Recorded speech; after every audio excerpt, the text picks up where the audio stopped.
Oi pessoal, tudo bem com vocês? Sejam bem-vindos a mais um vídeo aqui no Léguas e Letras e hoje nós vamos falar de tragédia grega, vamos falar de Édipo Rei do Sófocles.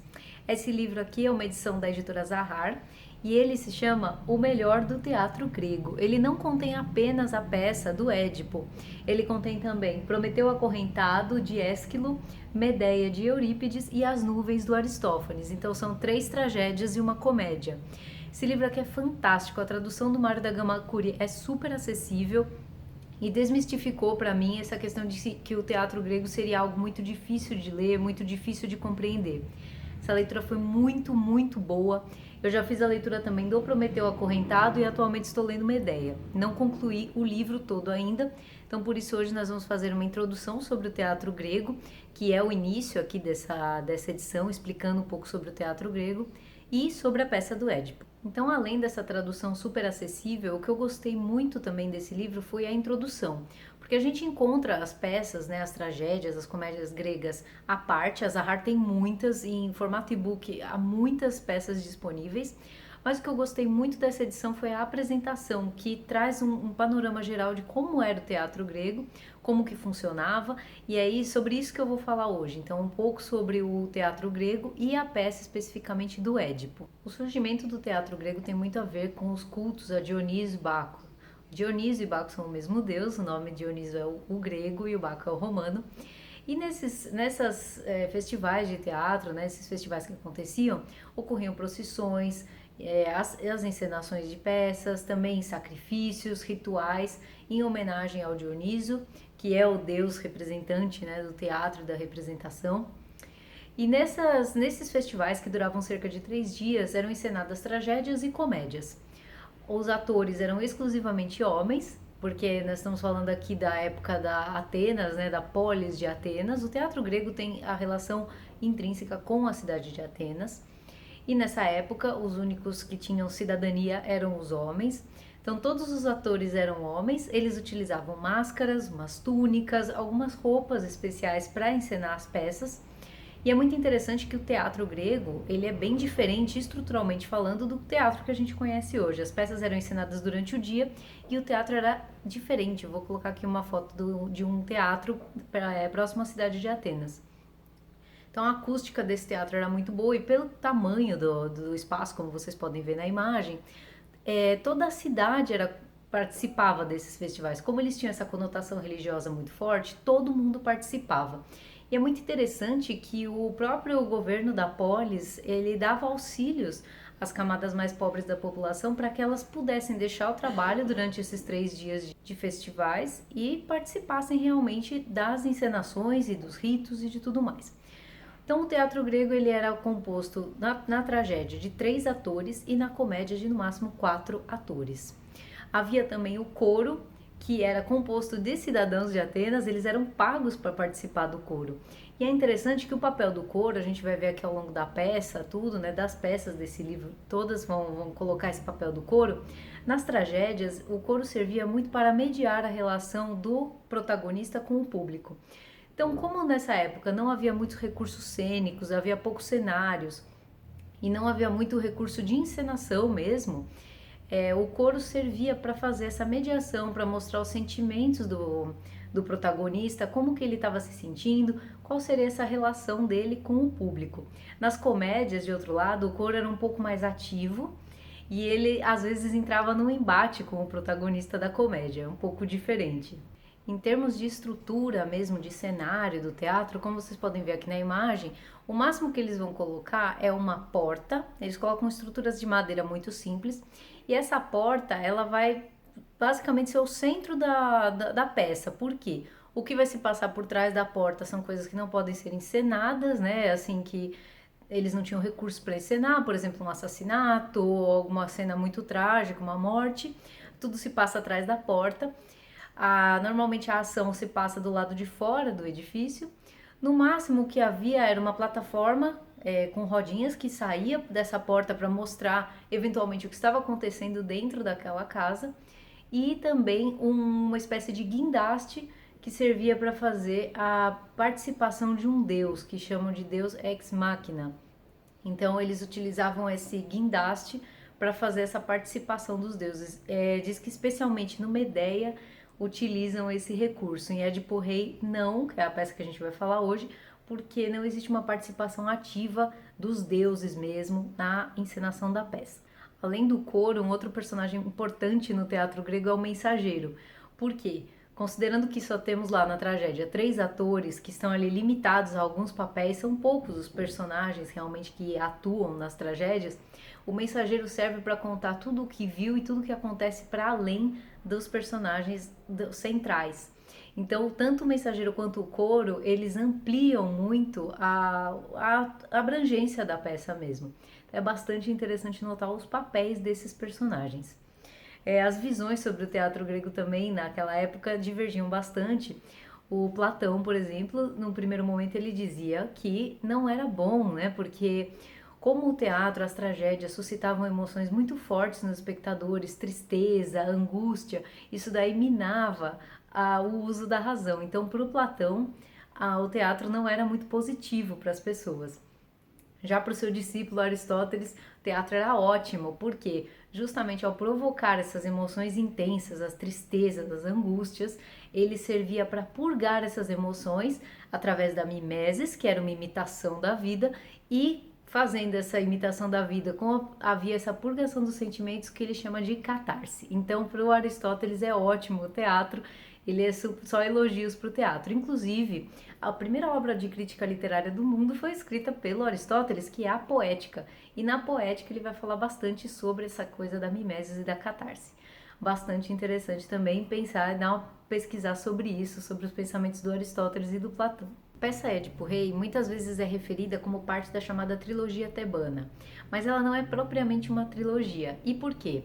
Nesses festivais de Dioniso, o que acontecia era a encenação de uma tetralogia e uma comédia. A tetralogia consistia em 3 tragédias e um drama satírico, que era uma peça um pouco mais burlesca, um pouquinho mais tendendo para a comédia. O tragediógrafo que fazia essas peças não era o mesmo que fazia a comédia, então havia separadamente tragediógrafos e comediógrafos. E essas trilogias eram apresentadas de uma vez em um formato de concurso. Então o Sófocles, o Ésquilo, eles participaram e ganharam prêmios muitas vezes nesses concursos, desses festivais de honra a Dioniso e Baco. Mas a trilogia tebana, que consistia em Édipo em Colono, Édipo Rei e Antígona, ela não é, apesar de ter uma pertinência temática, que é a história da família do Édipo, Antígona é filha de Édipo, elas não foram apresentadas juntas em um concurso. Então, ela é chamada de trilogia, mas ela não era propriamente uma trilogia no conceito do teatro grego, lá da apresentação no festival em honra a Dioniso.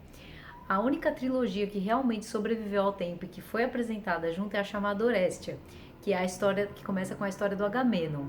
Agamenon participou da Guerra de Troia, tá lá na Ilíada, então é a história dele quando ele volta da Guerra de Troia. Então, a trilogia tebana, apesar de conter temas relacionados entre si, não é propriamente uma trilogia. A história de Édipo vai se passar em Tebas, cidade onde Édipo é rei. Ele chegou a esse posto porque ele desvendou o enigma da esfinge. Mas é interessante comentar um pouquinho, antes da gente começar a história do Édipo, a história de Tebas. A história de Tebas remonta ao mito de Cadmo, e aqui eu faço referência a esse espetacular livro que são as Metamorfoses de Ovídio. Gente, esse livro é uma leitura obrigatória para quem gosta de mitologia. Muitas coisas daquele livro de ouro da mitologia que eu sempre recomendo estão aqui. São mais de 250 mitos, é uma coisa maravilhosa. E aqui o Ovídio vai contar como que foi fundada Tebas. E é muito legal porque ele vai colocar uma referência a uma frase que tem uma ligação direta com a última frase da peça Édipo Rei. Então tá aqui o mito Cadmo e Tebas. Cadmo é antepassado de Édipo, de Laio. E ele é irmão de Europa que foi raptada por Netuno na forma de um touro. Vou colocar aqui esse rapto de Europa é um episódio bem famoso da mitologia, tem pinturas. Vou colocar aqui para vocês verem. E Cadmo foi incumbido por seu pai de buscar essa irmã, de resgatá-la. E se ele não conseguisse, ele seria exilado. Cadmo vai em busca de Europa, não consegue. E ele fica super preocupado com essa questão do exílio, busca o oráculo de Apolo em Delfos, que é o oráculo mais famoso, ele também vai aparecer aqui na história do Édipo. E Apolo vai dizer para Cadmo que ele vai encontrar uma vaca numa planície, que ele deverá seguir essa vaca e onde essa vaca se deitar, ele deverá fundar uma cidade. Dito e feito, Cadmo sai ali do oráculo e encontra essa vaca na planície e vai seguindo. Com seus companheiros, eles seguem essa vaca até um ponto que ela deita, e ali ele vai fundar a cidade de Tebas. Mas não é tão simples assim, porque quando ele faz isso, ele pede para os companheiros buscarem água e tudo para eles se assentarem num acampamento. Os companheiros encontram uma caverna e nessa caverna, nessa gruta, existe a serpente de Ares. A serpente de Ares mata os companheiros de Cadmo, que termina sozinho, e para vingar a morte desses companheiros, ele vai lá e luta contra essa serpente, matando a serpente. Nesse momento, Atena desce e diz a ele que ele deveria pegar os dentes dessa serpente, as presas dela, e plantar naquela terra, onde ele fundaria a cidade. Fazendo isso, das presas da serpente nascem pessoas. E Cadmo toma um susto porque eles pegam em armas e eles começam a brigar entre si. É uma guerra civil entre as pessoas que nasceram daquelas presas da serpente. E eles dizem, não se intrometa nessa guerra civil. As pessoas que vencem, o grupo que vence essa guerra, é o povo que acaba, junto com Cadmo, fundando a cidade de Tebas. Então vocês podem ver que a cidade de Tebas ela foi fundada de uma forma bastante curiosa, já com bastante guerra, brigas internas. Isso tudo acaba tendo uma relação muito direta com o destino dessa cidade de forma geral.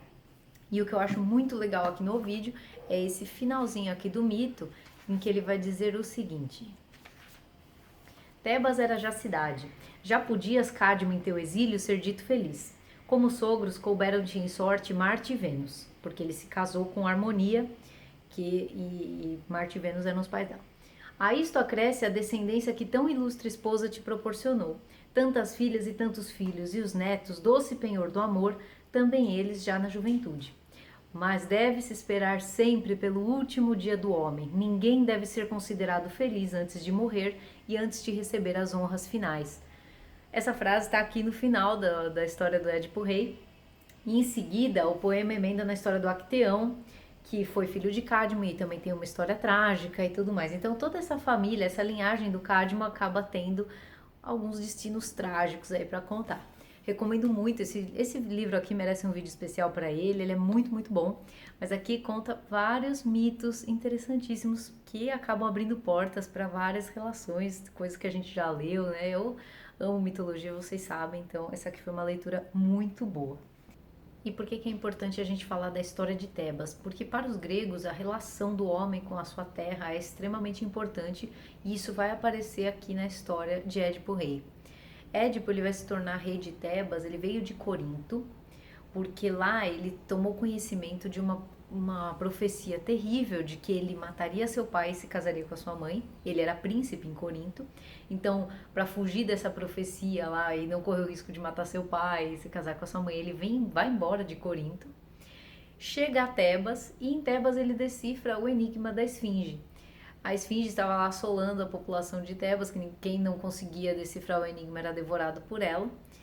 E quando ele chegou, a rainha era viúva e ela precisava, né, dessa ajuda, a cidade toda precisava dessa ajuda. Quando ele desvenda o enigma da esfinge, ele ganha com isso o trono de Tebas e a esposa viúva do rei, que é a Jocasta. Então é interessante aqui que existe essa demonstração muito forte da chamada Xênia. A Xênia é aquela hospitalidade super elevada, super intensa dos gregos. Eu falo um pouco sobre Xênia e outras questões da cultura grega e mitologia num vídeo específico de um curso de mitologia que eu fiz na plataforma Coursera. Eu vou até deixar aqui para vocês o card desse vídeo aqui do canal. Então essa Xênia aparece de forma muito forte aqui quando ele, por ter decifrado o enigma da esfinge, se casa com Jocasta. A história de Édipo Rei vai se passar muitos anos depois, porque ele já é rei há muito tempo, ele tem 4 filhos com Jocasta e uma nova peste assola a cidade. Ele buscando ajuda, ele vai buscar um adivinho, porque eles confiavam muito nos oráculos, nos adivinhos, e esse adivinho se chama Tiresias. Tiresias é uma personagem bastante interessante porque a origem, né, é um adivinho cego. A origem da sua cegueira é explicada aqui nas Metamorfoses do Ovídio, porque Tiresias, ele certa vez viu 2 serpentes copulando na floresta, ele matou as serpentes e com isso, por 7 anos, ele viveu alternadamente como homem e como mulher. E um dia, Zeus e Juno, numa conversa, Zeus disse, eu duvido, né? Ele brinca assim, que ele duvida que a mulher tenha mais prazer que o homem. E para solucionar essa questão ali desses dois, que eles estavam, né, uma conversa simples, chamaram Tiresias, que teve a vivência nos dois corpos. E Tiresias diz que para cada um prazer do homem, a mulher tem 9 prazeres. Então ela tem muito mais prazer que o homem. E Juno fica extremamente irritada com a revelação desse segredo e deixa Tiresias cego. Torna ele um adivinho cego. Assim, ela cega Tiresias e como recompensa, né, assim como uma compensação ali dessa cegueira, ele é dado o dom de ver o futuro. Tiresias não aparece apenas aqui nas Metamorfoses, como também na Odisseia. Ele é o adivinho que o Odisseu vai buscar lá no Tártaro, quando ele está tentando voltar para Ítaca e ele precisa de uma ajuda. Então aqui nós temos uma passagem com o Tiresias, e não apenas com Tiresias, gente, ele encontra Jocasta também. Então eu vou mostrar aqui para vocês essa parte em que o Odisseu encontra a Jocasta. Então, quando o Odisseu vai buscar ali as almas, né, ele dá sangue a algumas almas que vão aparecendo, e inclusive a Jocasta, que aqui é chamada de Epicasta. Então ele diz: vi depois dela a mãe de Édipo, a bela rainha Epicasta, a quem o filho assassino do pai por esposa tomara. Nesse atrocíssimo crime, a mãe dele insciente foi cúmplice. Em breve, os deuses, porém, aos mortais o ocorrido contaram. Ele, trabalhos bastantes em Tebas, sofreu primorosa, quando dominava os cadmeios, pelos desígnios dos deuses. Ela, tomada de dor indizível, em trave elevada, corda sinistra passou e desceu para o Duades palácio de solidíssimas portas. Ao filho legou sofrimentos inumeráveis, que eríneas maternas a ponto executam. Aqui é interessante que a gente vai ter um final diferente para a história do Édipo, mas isso não é um erro, porque os mitos gregos, eles não tinham uma versão oficial, então a depender do interesse ali do poeta ou do tragediógrafo, que no caso Sófocles, eles contavam uma versão um pouquinho diferente do mito. Então vocês vão ver a diferença aqui no final nessa questão, que aqui, segundo a Odisseia, segundo Homero, o Édipo reinou em Tebas após a morte de Jocasta. Bom, então vamos retomar a história aqui. Então ele está lá sofrendo com essa questão da peste, chama o adivinho Tiresias e Tiresias diz: olha, essa peste só vai sair da cidade o dia que o assassino do rei não estiver mais aqui e for punido. E aí o Édipo faz toda uma imprecação dizendo: então, se eu encontrar esse assassino, ele vai ser muito punido, ele vai ser levado ao exílio, ele vai cair em desgraça, e pior ainda se eu estiver convivendo com ele. E aí ele insiste para que o Tiresias o ajude nessa descoberta, e o Tiresias fala: melhor não, porque o Tiresias sabe da verdade. E Édipo ele quer porque quer resolver esse enigma, porque ele é um homem nobre, ele é um homem de princípios, ele resolveu o enigma da esfinge, ele é incrível, ele é o herói de Tebas, afinal. Então ele quer também resolver esse problema.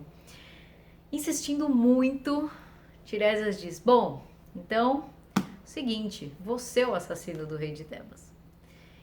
E ele fica do Laio, né? E o Édipo fica indignado com isso. Ele fala: não, isso daí é uma armação, você tá querendo me tirar daqui junto com o meu cunhado, que é o irmão da Jocasta.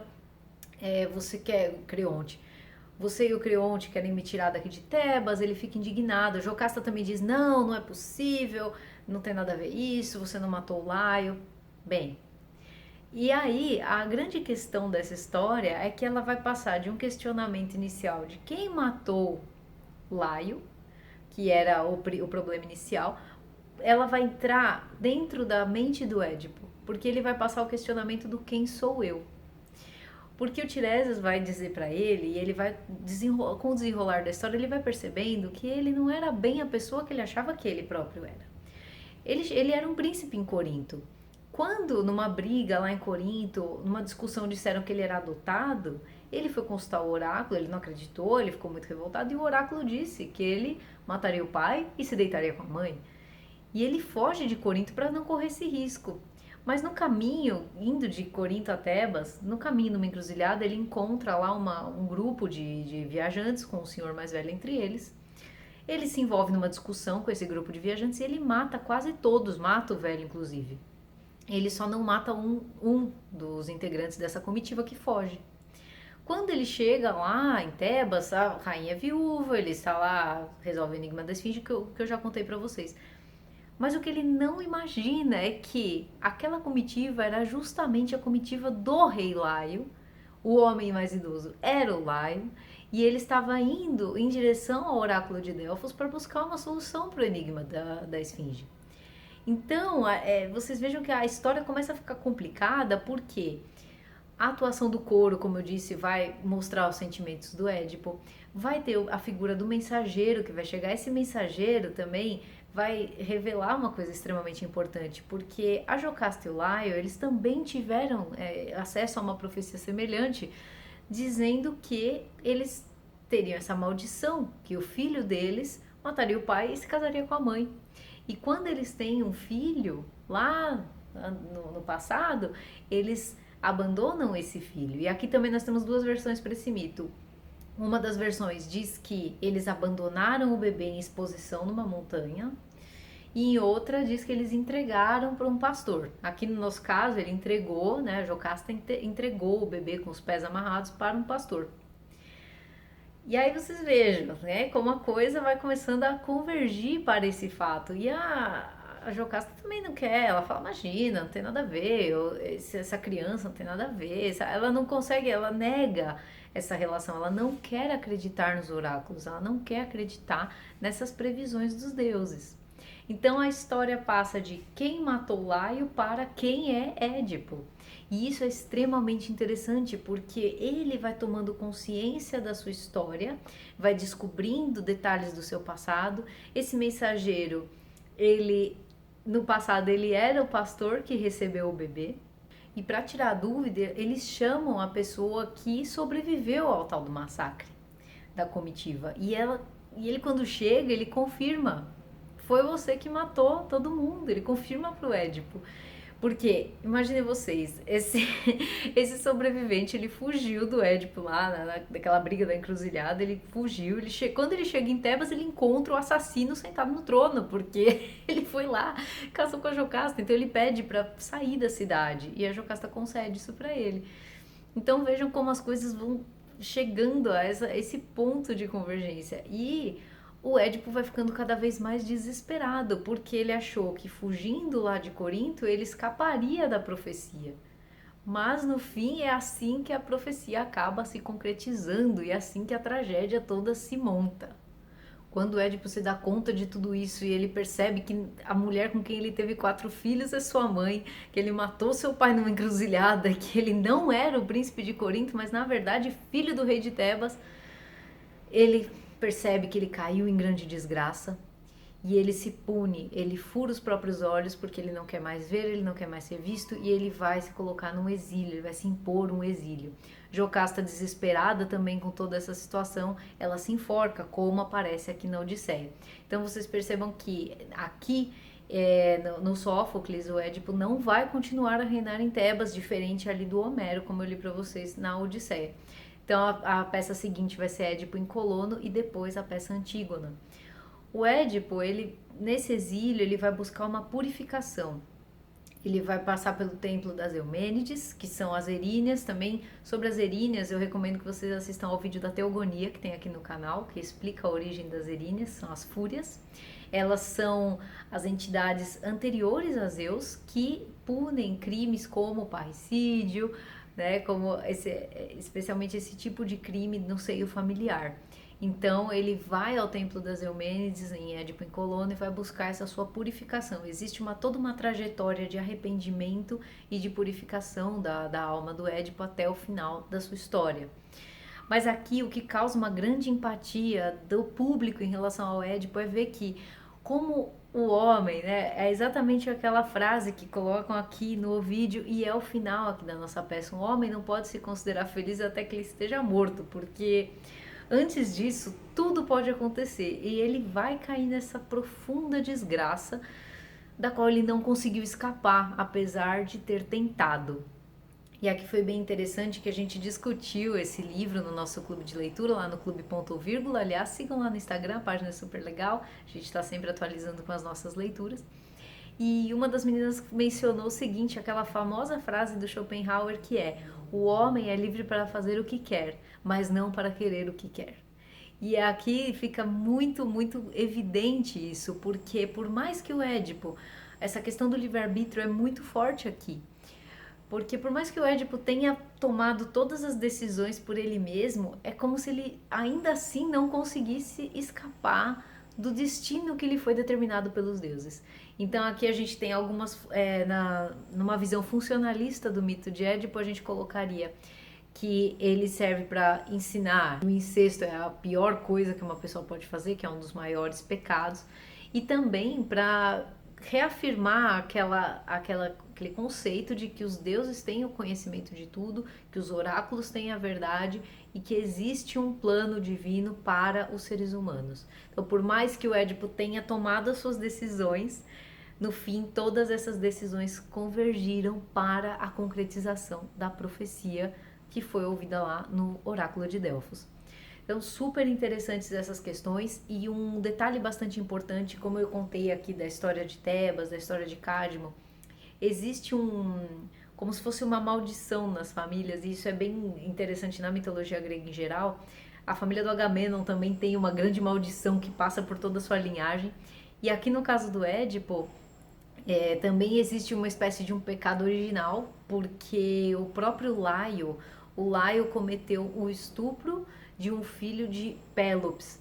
E por conta desse ato bestial, né, do estupro do filho do Pélops, ele acaba sendo amaldiçoado com aquela história de que se ele tivesse um filho, ele mataria o pai. Então, esse fato desencadeou toda uma maldição na linhagem do Laio, que já toda a história do Cádmo toda já era meio complexa, mas a partir desse ato do Laio, esse ato bestial do Laio, a coisa toda se arrastou para toda a sua linhagem. Enfim, a história de Édipo é maravilhosa, ela é extremamente conhecida, pelo menos de uma forma superficial, também por conta da psicanálise, porque o Freud fez toda uma teoria, né, o complexo de Édipo. E é interessante notar que o complexo de Édipo, do Freud, ele fala sobre o desejo dos filhos pelas mães, e ele tira essa frase especificamente de uma fala da Jocasta, aqui em Édipo Rei. Porque quando a coisa começa a aparecer mesmo, que ele realmente é o filho ali de Laio e Jocasta, a Jocasta fala, meio que tentando fugir ali do problema, ela fala, mas que filho que nunca sonhou se deitar com sua mãe. Então, a partir dessa frase, o Freud desenvolve a sua teoria do complexo de Édipo. E é interessante que o próprio Édipo não sofre de complexo de Édipo, porque ele casou com a Jocasta e teve filhos com ela sem saber que ela era sua mãe, não é mesmo? Então, é legal que ele pega o gancho aqui na história do Édipo Rei, mas o próprio Édipo não tem complexo de Édipo, vejam bem. Vale mencionar, porque afinal de contas, Édipo é conhecido muito popularmente aí pelo mundo, o nome Édipo, especialmente por conta da teoria do Freud, né? O que eu tirei disso tudo, em primeiro lugar, que as tragédias gregas, diferente do que eu imaginava, não são leituras impossíveis. Essa tradução é maravilhosa e eu fiquei muito curiosa para conhecer mais peças, para ir a fundo nessas histórias. Por exemplo, a história do Agamenon eu já conheço de forma superficial, assim como eu conhecia a do Édipo, mas não se compara a conhecer superficialmente com a leitura mesmo da obra. Recomendo demais, essa história é impressionante, é de uma riqueza muito de detalhes, assim, ela é maravilhosa. E até como diz aqui na introdução, como os recursos cênicos não eram muito ricos, né, nessa época, o texto da peça é maravilhoso. Vale muito a leitura, vale muito a pena. Então, se você gosta de mitologia, gosta dessas histórias, recomendo demais a leitura, não apenas de Édipo Rei, como de outras tragédias gregas. Estou adorando a experiência, estou aprendendo muito com essas histórias. Então, pessoal, espero que vocês tenham gostado desse vídeo. Se você ainda não é inscrito no canal, inscreva-se, curta, comente, compartilhe. Você já conhecia a história de Édipo? Conhecia profundamente? Conhecia por causa do Freud? Deixa aqui seu comentário. Vamos falar um pouco aqui também de teatro, de tragédias gregas e aprofundando um pouco mais nesses temas de mitologia que a gente tanto adora. Então, muito obrigada, pessoal. Um grande abraço a todos e até o próximo vídeo.